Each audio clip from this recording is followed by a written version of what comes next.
دوستو جب ہم کوئی کاروباری لین دین کرتے ہیں کیا ہم فوراً بغیر جانچ پڑتال کے، بغیر گفت و شنید کے، بغیر بزنس پرسن جس کے ساتھ ڈیل کرنے جا رہے ہیں ملے ہوئے پیسہ دے دیتے ہیں؟ نہیں نا. اسی طریقے سے freelancing is no exception as well. Virtual کام ہو رہا ہے بٹ بزنس نارمس تو وہی ہیں کہ اگر آپ ان پرسن میٹنگ میں when you are doing a business deal, you interact, you shake hands, you talk about the business, you decide what is in the timeline اور وہ سب چیزیں آپ طے کر لیتے ہیں. اسی طریقے سے فری لینسنگ میں بھی ایسا ہی ہوتا ہے. اب فری لینسنگ میں کیسے ہوتا ہے آئیے تھوڑا سا ڈسکس کرتے ہیں.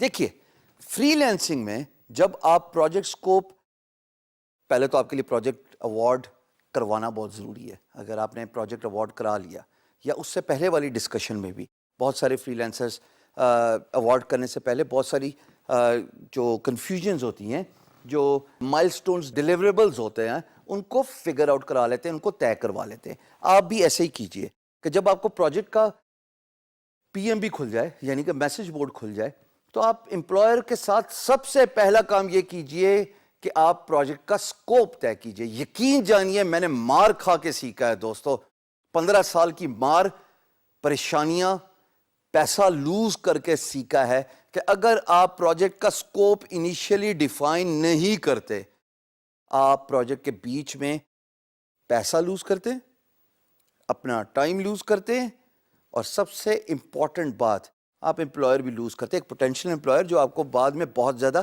کام دے سکتا تھا. لیکن چونکہ آپ نے طے ہی نہیں کیا، معاملات ہی نہیں طے کیے، ڈیلیوریبلز طے نہیں کیے، مائل سٹونز نہیں طے کیے، ایکسپیکٹیشنز نہیں طے کی، نقصان کیا ہوا؟ دونوں کا ٹائم کا ضیاع. پروجیکٹ سکوپ ہوتا کیا ہے دوستو؟ مثال کے طور پہ ایک ایگزامپل میں دیتا ہوں. ایک پروجیکٹ گرافک ڈیزائننگ ہے. کیونکہ میں گرافک ڈیزائنر ہوں میں اپنے حساب سے بتاؤں گا. ظاہر ہے آپ کی جو بھی اسکل سیٹ ہے، آپ کی جو بھی ایکسپرٹیز ہے، آپ میری جو ایگزامپل ہے اس کو اپنے پروجیکٹ سکوپ میں ڈیفائن کر لیجیے گا. چلیے جی، لوگو ڈیولپمنٹ یا ڈیزائننگ پرائس ہے $100.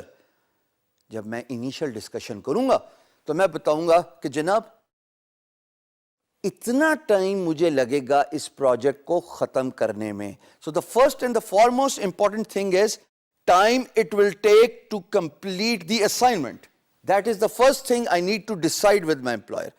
اگر میرے امپلائر کو ایک چیز 3 دن میں چاہیے اور میں ایزیومنگلی یہ تھاٹ پروسیس لے کے چل رہا ہوں خواتین و حضرات کہ یہ کام تو جناب 1 ہفتے میں ہی ختم ہوگا، کیونکہ میں نے پچھلی اسائنمنٹ بھی لوگوں کی 1 ہفتے میں ختم کی تھی. That is where the expectations are not met. Award ہو گیا، پروجیکٹ آپس میں ڈسکس نہیں کیا تو نقصان کیا ہوا؟ 3 دن بعد امپلائر کہتا oh my god I needed this in 3 days، what are you doing؟ give me my money back. کیا فائدہ ہوا؟ صرف اپنے 15 منٹ کی ایفرٹ بچانے کے لیے 3 دن بعد 3 دن کا نقصان کیا آپ نے. ٹائم از منی دوستو. So it is very important that you decide the timeline of the project. Second thing which determines the scope of the project is the price of the project. یہ تو ایسا ہی ہے کہ اگر کاروباری لین دین کر رہے ہیں اور پرائس ہی نہیں ڈیسائیڈ کی. میں گاڑی بیچنا جاتا ہوں اور میں گاڑی کی پرائس آسکنگ پرائس ہی نہیں مانگ رہا. ارے یہ کیا بات ہوئی؟ کیا ایکسپیکٹیشن ہوگی بائر کی، کیا ایکسپیکٹیشن ہوگی میری کہ مجھے کیا پرائس مل گیا؟ So these are 2 fundamental mistakes freelancers typically make when they are beginning a project.